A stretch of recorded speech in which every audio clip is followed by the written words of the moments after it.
Don't you feel you were outsmarted by the Taguig local government? I mean, you donated that land with a good intention that the city hall would be there. You know what I'm trying to say? That when you enter the fort, there would be an art center, a civic center, Yes.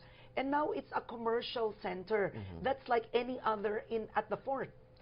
Well, I wish we could work together more closely with the Taguig city government, because at the end of the day, we're both governments. And we should be protecting the interest of our shareholders, which in this case, in Fort Bonifacio, it's the AFP, it's the armed forces. And I think, I still hope that we work together closely so that we could protect the interests of our soldiers. Yeah. Now, many people may be asking, why wasn't BCDA able to get a TRO while the building of SM was ongoing? Actually, when it was... But you were still not the head, huh? Let's clarify. Yes. Well, I just assumed office in 2011, and I think the construction started in 2009. So, but then, well, you may observe now, during construction, there were no signs that it's going to be a mall. It's just a building rising up. And we were actually had meetings with Taguig and said, is this really a civic center? Can you comply with the Republic Act 7917? We reminded them. And they assured us that it's going to be really a Taguig Civic Center. So in our discussions, so we are, of course, happy to have businesses inside the Bonifacio Global City, but these businesses must comply with existing laws and regulations. What we want to have in the Bonifacio Global City is an area where free market happens, no, fair level playing field. So we have no legal action at that time yet, because there's no clear indication that it's going to be a mall. Building pa lang siya eh. Hindi mo pa malalaman kung yan ba ay city hall or mall talaga. But we kept on reminding them, verbally and also officially in writing. But, well, kaya nga dumating noong March when Mr. Hansi wrote me asking permission to build a road owned by BCDA fronting SM Aura. Sabi nila, sila na magagawa ng kalsada ng BCDA because that road is not yet finished. Actually, just to clarify, that road has never been opened because it is unfinished, and that's why it was fenced.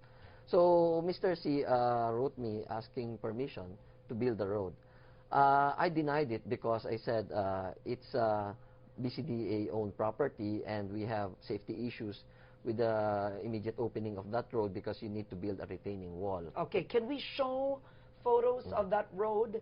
I think we have it on file because something's gone viral that apparently sumugod ka daw sa SM, you were armed. But do we have that direct? Sa photographs, okay, this was the road. Yes. That was blocked by BCDA. Yes, for safety reasons, because that road is unfinished.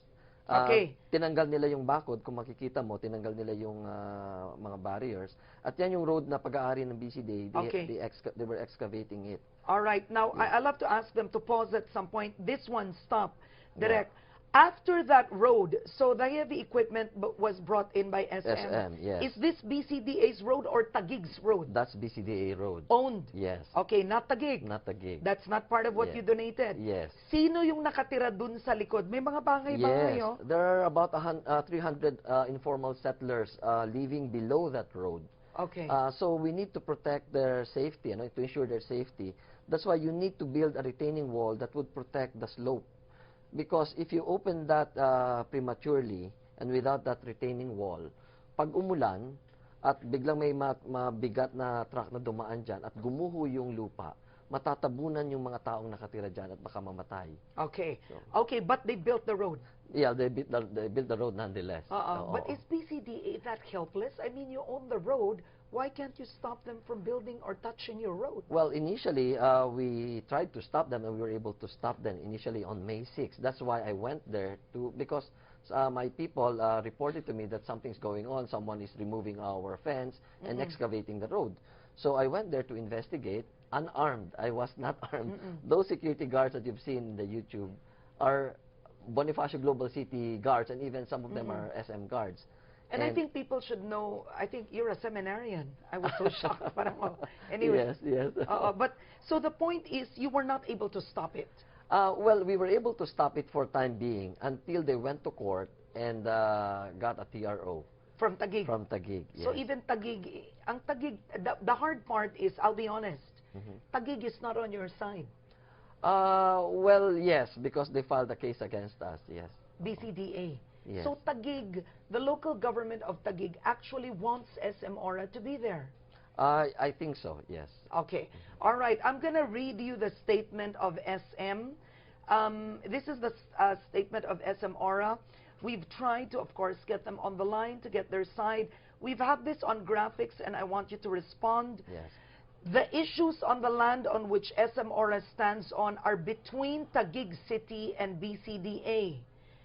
SMPHI, meaning SM Philippines, is a lessee of the property owned by Taguig. FPFI is not a party to a legal issue involving SM Ora. It has always been Taguig City and BCDA. Taguig has other properties it got from BCDA which it leased to other developers. These developments are similar to that of SM Ora. Why is BCDA silent about these developments? Why is BCDA hitting only SM Ora? SMPHI complied with all the rules and regulations in the agreement with Taguig City, the owner of the land. The city government required SM Ora to have a civic center, sports facilities, and open area. It allowed a shopping center to be built around it to defray the cost as the law did not have specific restrictions. SMPHI won the bid to lease the land from SM Ora from Taguig back in 2008. It is not a new lease. All right, their first point is there are other developments similar to SM Ora wherein that Taguig has leased. Bakit sila lang tinitira nyo? No, we are not hitting on SM Ora, just to be clear, no? We just want them to comply with the law. Which is? Which is follow the deed of restriction. And since naandyan na yan, sinasabi nga natin, it's already commercial, yeah, what we can do. So, since naandyan na yan, then let it comply with the law, which is to use it as a commercial lot, which would then benefit the armed forces of the Philippines. Because now, you have a commercial use of that property generating billions of pesos, and yet the original owner of the land, the armed forces of the Philippines, is not benefiting even a single cent. Well, what will happen is it will clearly go to the coffers of Taguig. Yes, let's be blunt. Because that's it's not going to go to the armed forces. Yes. Because the Taguig is their landlord. Yeah. Now, okay, just for the record, so this is clear. How much did you donate to the city of Taguig? No, the land. We just, the land. About 33 hectares. 33 hectares. How much went to SM Ora? About 5 hectares. 5 hectares. So who is using the 28 hectares? The others are in, I think, Aranay property. That's the informal settlers. Okay, so my squatters don't. Yes. No earnings there. Yes. And then the area where the Mega World is. Yes. Also, Mega World. Which Mega World? You mean to say where there are condominiums? Where there's a Venetian city? That, it's we're actually working on it and acting on it because we need to get more documents about the details of that area also. But is that the area? Yes. So I'm curious. Did Mega World lease it from Taguig or did they buy it from Taguig? That's what we need to know, because when I came in, nakita ko ngayon na these lots are being used. But we want to know what are the details of their agreement with Taguig. For now, we don't have copies of the lease agreement with Taguig in relation to those other properties. What we have for now are the lease agreements with SM. Because ang mangyayari naman, SM naman will have, I'm just playing devil's advocate, will have a strong point if part of the donated land to Taguig is Mega World and they are also fully commercial. I've been there. Well, we're acting on it. We're not saying that we're not acting on it. Although there's a school there. Yes. Chinese and international there school. are football fields. Yes, there in is. that area. Yeah. So, well, I guess. But there is commercial. Yes, there is commercial. But do you get anything from there? No. That's why we need to talk to Mega World and Taguig also on what is your agreement really here. We want to know. So are you only hitting on SM, it seems? Because clearly, it seems right now Mega World is in the same position. You know, just to clarify, we are not hitting on anyone. What we just want to do is to protect the interest of our armed forces. The only reason why SM stood out is because they acted with impunity. You know, in fact, and SM could attest to this. We have been talking to them. How can you comply with the law? You know, given your lease with Taguig, how can you comply with the law? We were actually encouraging them. Why don't you lease it to all the government agencies so that it's still being used for civic center? So we had countless discussions on this, trying to settle this amicably so that it won't go to this point of, you know, having to be hostile with each other. We are not enemies here. What we're just trying to do is to uphold the law so that impunity will not reign. But the problem is, SM decided to forcibly enter BCDA property. Okay. All right. I don't mean to cut you, but right now President Aquino is delivering a speech. At Liwasang Bonifacio, let's listen in. We'll get back to the BCDA SM Ora issue.